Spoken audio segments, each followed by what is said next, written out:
chats here at SMITHEE TV in downtown Toronto with actress Emily Pigford. How does it feel to have your short film, Frost, nominated for a Canadian Screen Award? It's fantastic. Thank you so much. My dad actually first told me about it in the email. He said, "Congratulations on your nomination," and I didn't know what it was for. He hadn't written it. And I had to go to work, and later in the day I found out exactly what we've been nominated for, and it's such an honor, so I'm very happy. What was your initial reaction?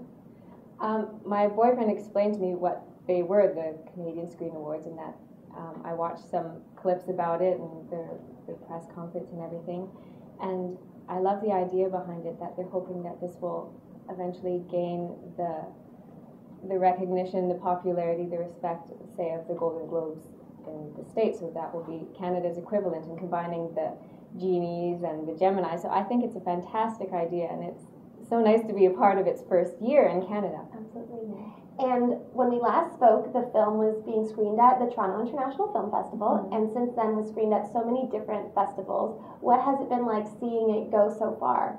It's lovely. It's such a treat to see all the places it stops at, and I don't know all the festivals that Lauren and Jeremy and Robert have submitted it to, and so every now and then it's just like a little treat. You wake up and you see, oh, it's in Victoria. That's where it's going to be next in February, and that's my hometown and Jeremy's hometown, so I'm very happy we'll be there.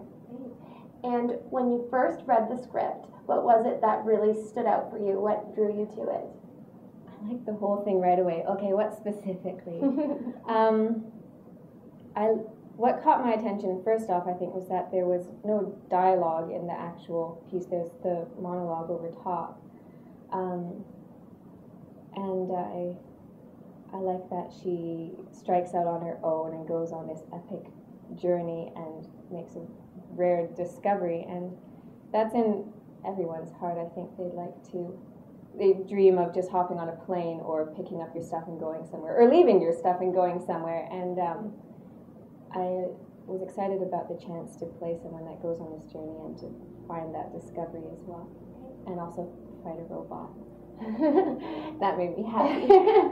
And this whole, well, not all of it, but most of the short is shot on a green screen, and you're wearing a huge winter coat. Tell me a little bit about the process. What was that like? Fittings were fun. We had a whole slew of different types of big fur coats that were pulled out of storage, and some I looked like Stay Puft Marshmallow Man, but furry.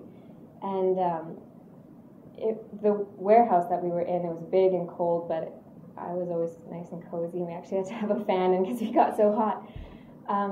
But it was lovely to look at the snow cloth and the green screen and place whatever I wanted in the landscape, and Jeremy was excellent at helping me to imagine what was there.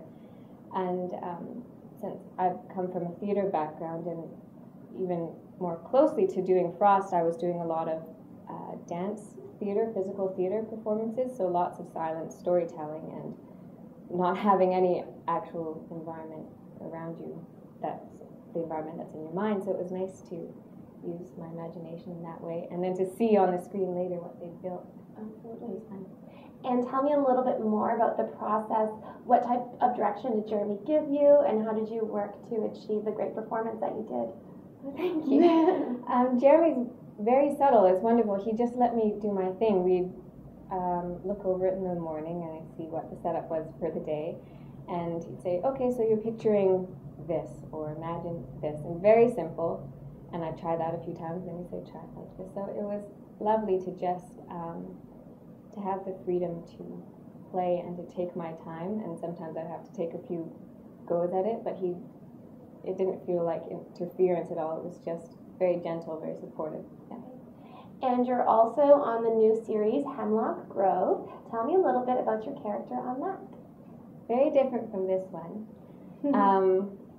She's a little bit sassy, and her name's Ashley Valentine.